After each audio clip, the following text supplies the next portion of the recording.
Loneliness can feel like a heavy silence, like something is missing. But what if it's also a teacher? In Buddhism, solitude isn't something to fear. It's a path. A quiet opening to insight, peace, and even liberation. In this video, we'll explore 5 hidden wisdoms of loneliness. These aren't just ideas. They're teachings you can feel, teachings that guide you back to yourself. Let's begin. 1.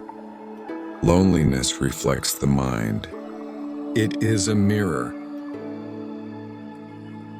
Buddha said, "The world is led by the mind, drawn by the mind." When we're lonely, we often think it's because something's wrong out there. But the Buddha taught, our experience begins in here, with the mind. That means loneliness isn't just a condition of the world. It's a reflection of how we relate to it. Loneliness becomes a mirror. It shows us what we long for, what we cling to, what we fear. In Buddhism, we don't run from this. We sit, we breathe, we ask, what is my mind showing me? And in that mirror, we find not failure, but the first glimpse of freedom.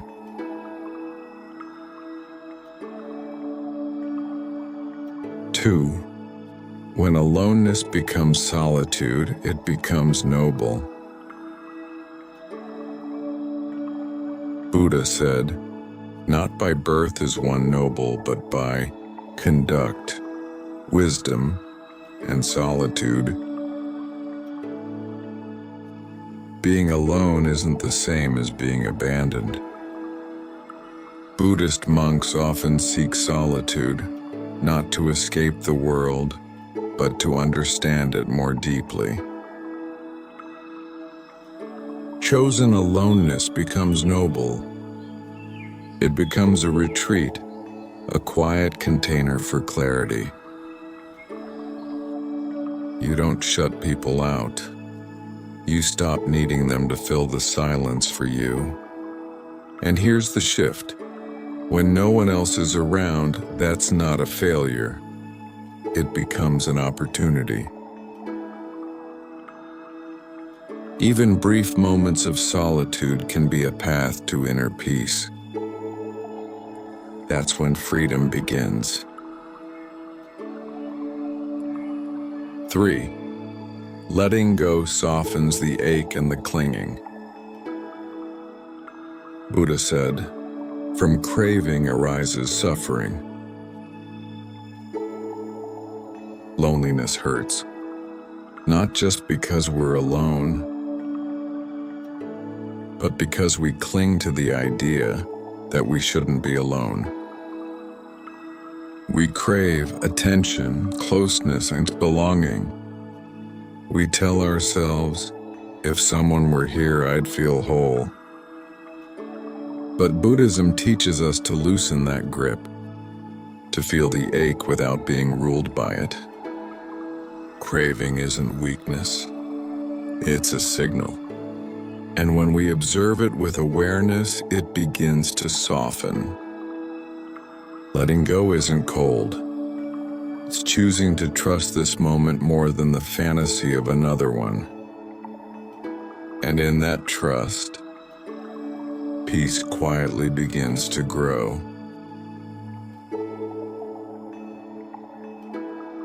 4. Silence reveals what words cannot. Silence is a teaching.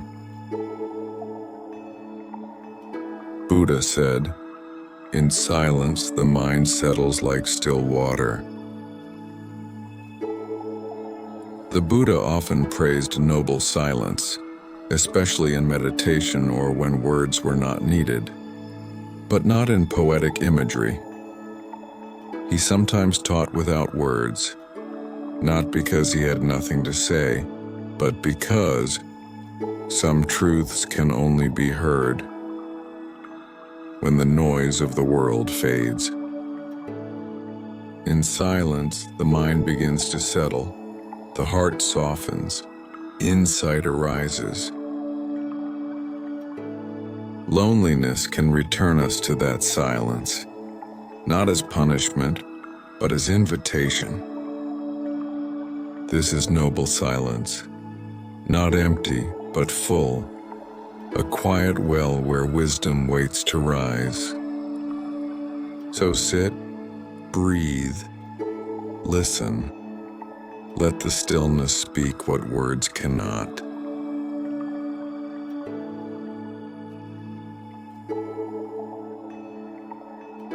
Five, you are the refuge you're looking for.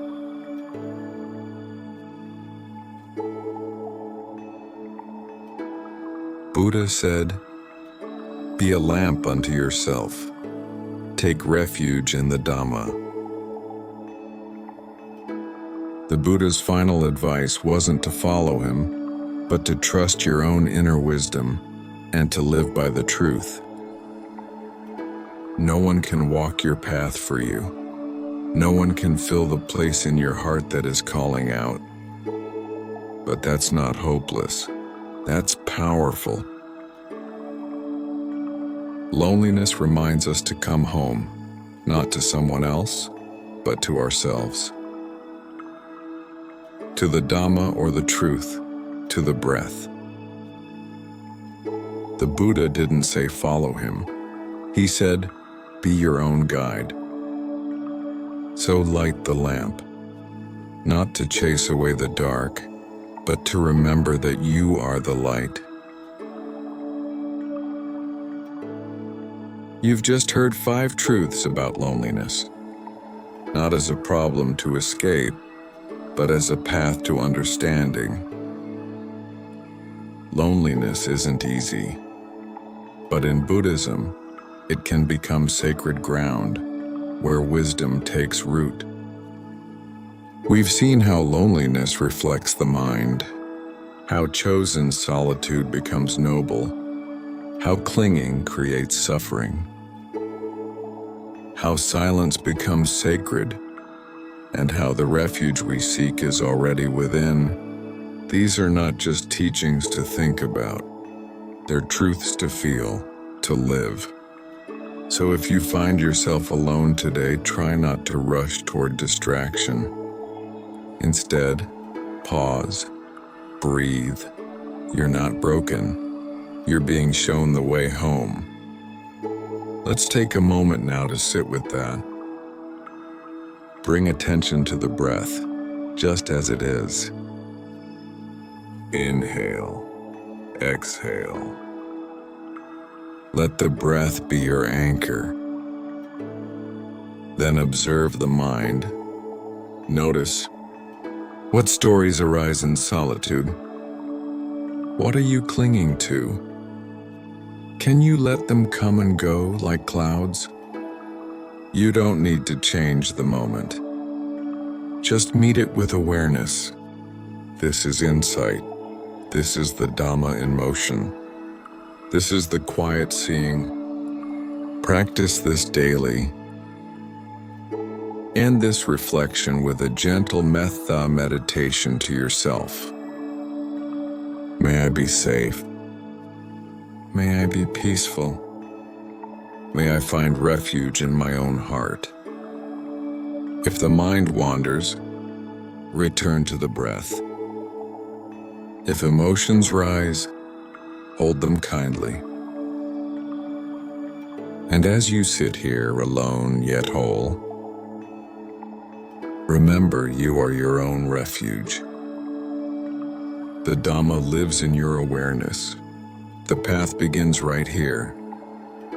Whether through loving kindness or quiet seeing, the path leads back here, to the mind, to the heart, to this breath.